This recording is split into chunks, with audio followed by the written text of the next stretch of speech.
Bismillahirrahmanirrahim. Assalamualaikum warahmatullahi wabarakatuh. Selamat pagi anak-anakku sekalian. Gimana kabarnya, sehat?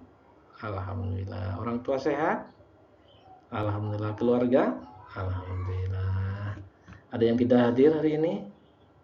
Ada semua ya? Alhamdulillah ada semua ya. Baik anak sekalian, pertemuan kali ini kita akan belajar bersama-sama atau mempelajari bersama-sama, membahas bersama-sama tentang beriman kepada Rasulullah. Sebelumnya mari kita sama-sama berdoa dulu. Mudah-mudahan kita diberikan rezeki pemahaman yang bagus oleh Allah Subhanahu wa taala sehingga ada ilmu-ilmu yang bermanfaat yang bisa dilaksanakan dalam kehidupan sehari-hari. Baiklah, kita berdoa sama dulu ya. Mari kita berdoa bersama-sama. Berdoa mulai. A'udzubillahi minasyaitonirrajim. Bismillahirrahmanirrahim. Raditu billahi robba wa bil islami dina wa bil muhammadin nabiyya wa rasula. Rabbi zidna ilman nafi'an warzuqna fahman wasi'an. Alhamdulillahirabbil alamin. Baik, setelahnya kita berdoa sama-sama, mari kita ke materi atau ke pembelajaran, yaitu beriman kepada Rasul Allah. Nah, coba ada yang tahu atau dari kalian ada yang tahu beriman kepada Rasul Allah itu rukun iman yang keberapa? Rukun iman yang keempat. Bagus ya.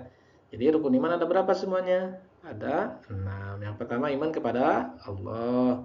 Yang kedua iman kepada malaikat Allah, yang ketiga iman kepada kitab Allah, yang keempat iman kepada Rasulullah, yang kelima iman kepada hari akhir, dan yang keenam iman kepada qada dan qadar. Nah, jadi beriman kepada Rasulullah adalah rukun iman yang keempat. Baik.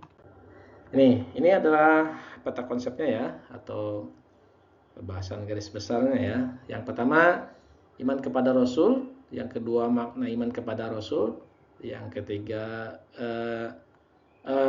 iman kepada Rasul, sifat-sifat Rasul, atau yang ketiga tujuan diutusnya Rasul.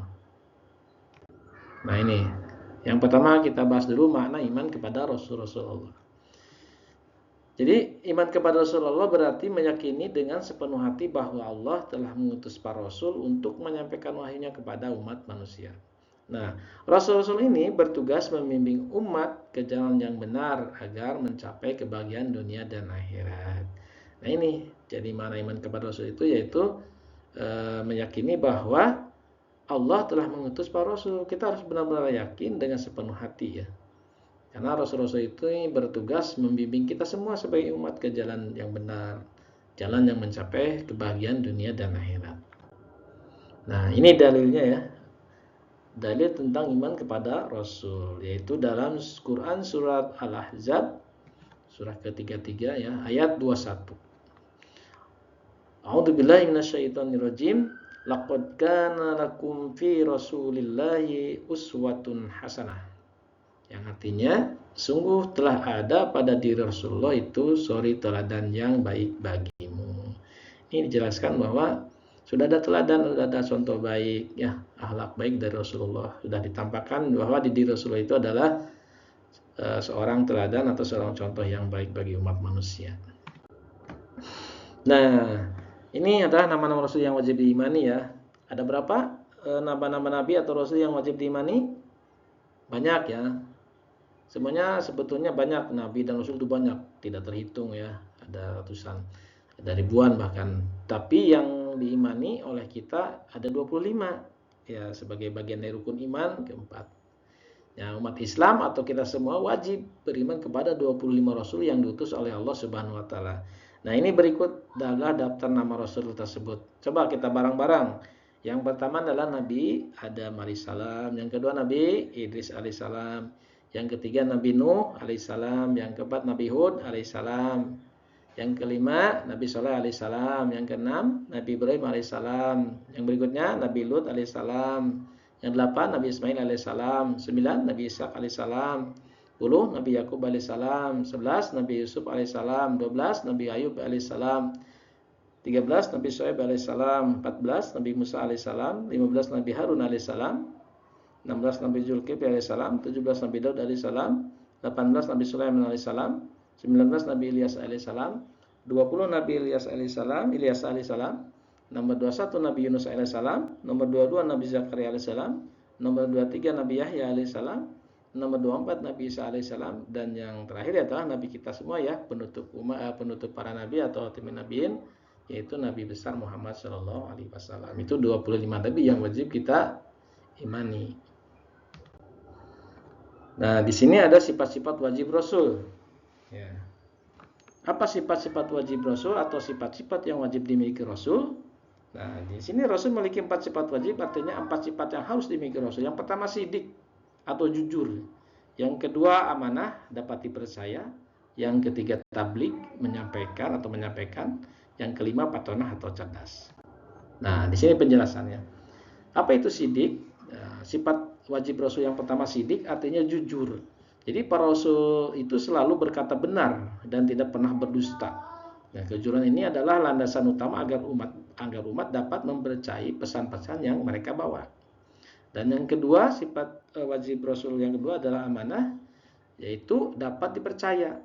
Jadi Rasul selalu menjalankan tugas yang diberikan Allah dengan penuh tanggung jawab dan tidak pernah mengkhianati amanah yang diberikan kepada mereka. Dan yang ketiga, tabligh. Tabligh artinya menyampaikan. Jadi Rasul memiliki kewajiban untuk menyampaikan semua wahyu dan ajaran yang diterimanya dari Allah kepada umat manusia tanpa ada yang disembunyikan. Dan yang sifat wajib yang keempat, sifat wajib Rasul yang keempat yaitu patonah. Artinya cerdas ya. Para Rasul diberkahi dengan kecerdasan yang tinggi sehingga mampu menjelaskan ajaran-ajaran Allah dengan cara yang mudah dan dipahami oleh umat mereka atau umat manusia. Nah, sifat-sifat ini menunjukkan kemuliaan dan keistimewaan para Rasul sebagai utusan Allah yang bertugas membimbing umat manusia menuju ke jalan yang benar. Nah, di samping ada tadi sifat-sifat wajib bagi sifat-sifat yang harus dimiliki Rasul. Nah, di sini juga ada sifat mustahil. Nah, tadi sifat wajib ya, ada sidik, jujur, amanah,